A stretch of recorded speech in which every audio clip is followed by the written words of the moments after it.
Triggering the drums, very interesting.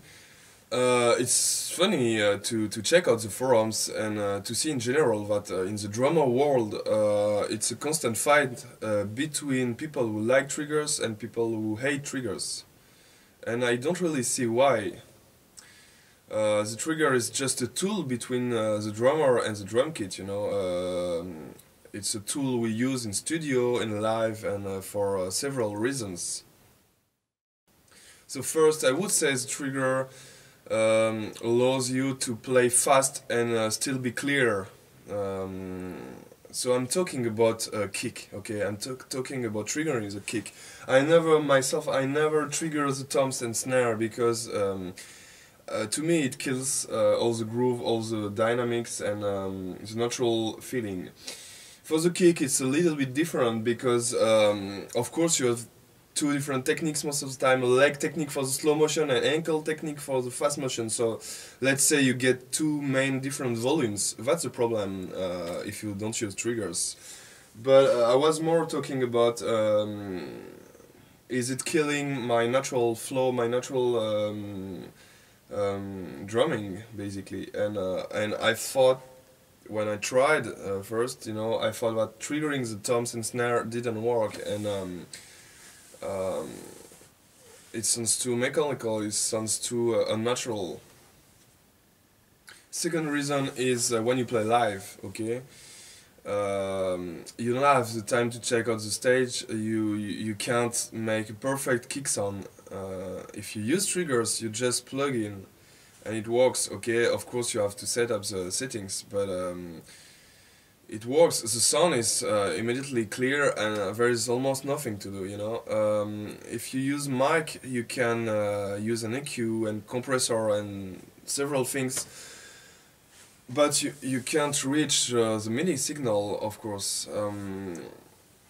So I think to me the best combination is to mix a microphone and trigger, okay? I'm still talking about the kick, okay? I'm not talking about snare and toms.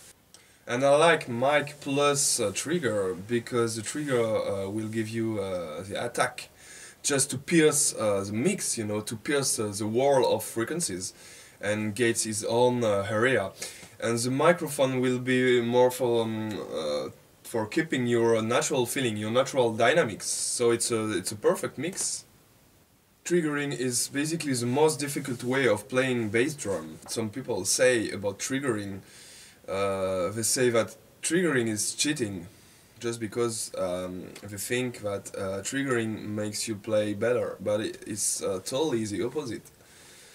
Triggering makes you practice tightness. As well, the interesting thing with playing with triggers on the kick, that's about or you're gonna hit your drum head, you know, and if you play with triggers for a long time, of course you're gonna reduce the volume of your hits and you're gonna play light, you know, but who cares? As soon as you play all the hits, I don't see a problem, you know.